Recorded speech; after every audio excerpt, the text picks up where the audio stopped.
9:06. Jornal da CBN.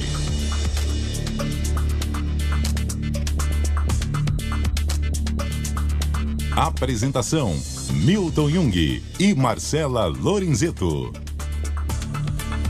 Muito bom dia a você que está na quarta hora do Jornal da CBN, edição desta quinta-feira, dia 29 de agosto de 2024, Dia Nacional de Combate ao Fumo. E é sobre este assunto que nós vamos conversar agora e daqui a pouco também, porque no Saúde em Foco nós vamos abordar esse mesmo tema com o Dr. Luiz Fernando Correia. Mas antes, nós convidamos o pneumologista, Dr. Ciro Kirchenstein, do Hospital Alemão Oswaldo Cruz, a quem a gente agradece desde já pela gentileza de ter aceitado o nosso convite aqui no Jornal da CBN. Dr. Kirchenstein, muito bom dia para o senhor. Bom dia, Milton. Bom dia, Marcela. Um grande abraço a todos os ouvintes. Muito obrigado pela oportunidade. Bom dia. E nessa data há um foco especial para a questão da proteção das gestantes e das crianças. Por que se decidiu por este caminho? Cada ano, a Sociedade Brasileira de Pneumologia, o INCA, o Ministério, eles escolhem um tema num dia especial para a gente debater os malefícios do cigarro e promover a cessação do tabagismo. O tabagismo, tanto de cigarro, vapes, narguilé, eles têm um impacto muito grande na saúde da mulher e dos bebês. São pessoas com uma vulnerabilidade maior aos malefícios do cigarro.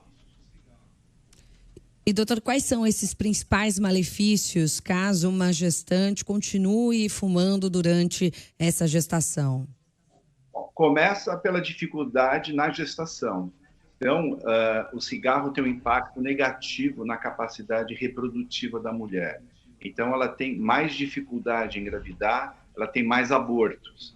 Como o cigarro tem muitas substâncias tóxicas, por exemplo, monóxido de carbono, que impede o transporte de oxigênio e dificulta a circulação para o bebê, acontece que vai menos sangue, menos oxigênio para o bebê. Então, você tem muitos problemas, que além do aborto, os bebês nascem até com meio quilo a menos. Aumenta a chance da morte súbita no bebê. E as mães que fumam também levam estresse oxidativo para o bebê, então ele pode ter mais asma, ele pode ter mais distúrbios respiratórios e tem mais chance de se tornar dependente de nicotina também no futuro. Esse impacto pode ser percebido também no que chamamos de tabagismo passivo? O bebê é um tabagista passivo, né? Eu me lembro de uma mãe que uma vez eu fui entrevistar, eu perguntei se fumou na gravidez, ela ficou uns 2 ou 3 minutos chorando na gravidez de tanta culpa, porque a gente sabe que a gente inala e leva todas essas substâncias tóxicas para alguém que a gente ama. Faz mal para o cachorrinho, para o gato que está perto de você, e principalmente para a pessoa que fuma. Agora, a principal dificuldade de quem fuma é justamente relacionada à questão do vício e da dependência, né, doutor? A gente não usa mais o termo vício porque tem uma conotação moral. A visão moderna de tabagismo é uma doença. Quando a pessoa inala a nicotina vai para o cérebro e ela cria uma doença no centro do prazer. Então, ela só consegue produzir substâncias que dão prazer, satisfação, bem-estar com a nicotina. Como a nicotina tem um efeito de 1 ou 2 horas, depois de 1 ou 2 horas ela começa a ficar insatisfeita, com fome, com desejo incontrolável de fumar, nervosa, irritada. Isso só passa se ela fumar. Então é um ciclo vicioso, né? É um ciclo de dependência. Então essa é a visão para a gente poder tratar esses pacientes, né? Agora, na mulher, ela está muito associada a outras questões. Ela tem uma pressão na sua identidade corporal, uma preocupação com o seu peso, o estresse da jornada múltipla que a mulher tem que ter, cuidando da família, do trabalho. Então, tudo isso faz com que crie uma forte dependência da mulher com o cigarro, e o marketing da indústria do tabaco visa exatamente isso. E, doutor Ciro Kirchenstein, esse problema, ele se potencializa a partir da prática ou do uso do cigarro eletrônico? Então, o cigarro eletrônico, ele tem uma propaganda que é mais seguro do que o cigarro de combustão. Só que a concentração de nicotina no cigarro eletrônico é muito maior. Então, o cigarro brasileiro ele é regulado até 1 miligrama, mais ou menos. No máximo, você acha cigarro com 2 miligramas de nicotina por unidade. No cigarro eletrônico, fica entre 5 e 6 miligramas a concentração. Então, você, na verdade, quando está fumando um cigarro eletrônico, você fuma o triplo de nicotina do que se estivesse fumando um cigarro de combustão. Ou seja, causa muito mais dependência. Doutor, hoje nós temos muitas determinações que ajudam a combater o uso do cigarro eletrônico. O que o senhor classificaria hoje como principal desafio para que essas pessoas deixem de ser dependentes desses produtos? Bom, existem políticas públicas para isso. O Brasil é um case, não tem muita coisa às vezes para a gente ficar orgulhoso do Brasil, mas na política de controle de tabaco é uma coisa que o brasileiro pode ficar orgulhoso, tá? De 40% de população adulta fumante, hoje a gente está por volta de 10%. Então, isso começa pelo aumento do preço do cigarro, através de impostos. E começa com uma proibição da publicidade de cigarro.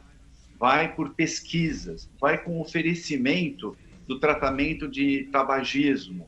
Então, toda essa a propaganda, não a propaganda, mas a embalagem do cigarro mostrando os malefícios que o cigarro produz, câncer, impotência sexual, problemas de saúde em criança. Então, todas essas ações fizeram com que o Brasil reduzisse. Mas nós temos grandes desafios ainda. Então, tem o cigarro eletrônico querendo entrar no mercado e eles estão planejando chegar a 25 bilhões de dólares nesse mercado. Então, o dinheiro envolve muito isso. Existe uma dificuldade em oferecer tratamento hoje, uma universalidade no tratamento para tabagismo.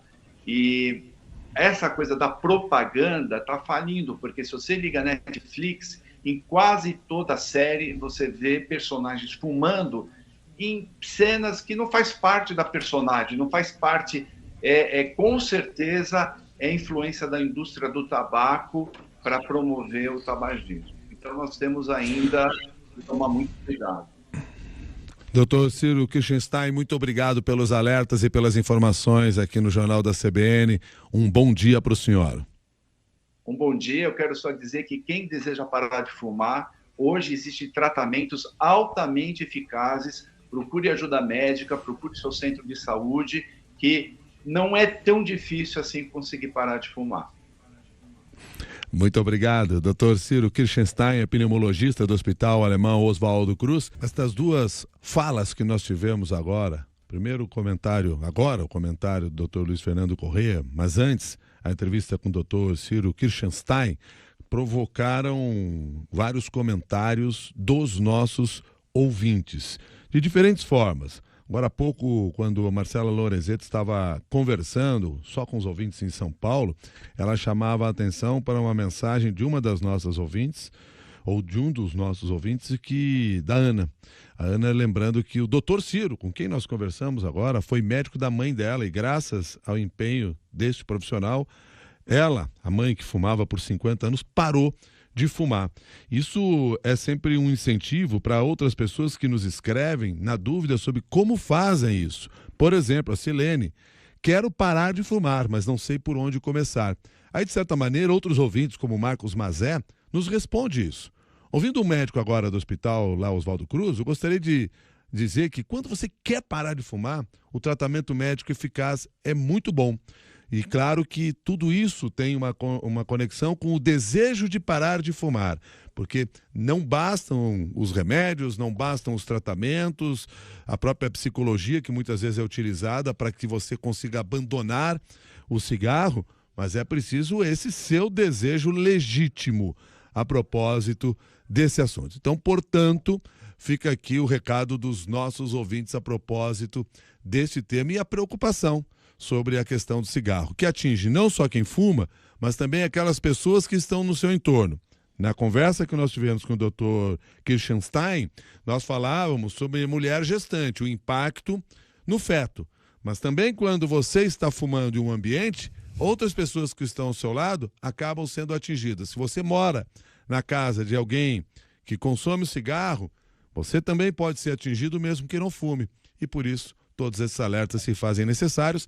E eu agradeço muito os ouvintes que estão compartilhando essas experiências com a gente aqui. Agora são 9h30.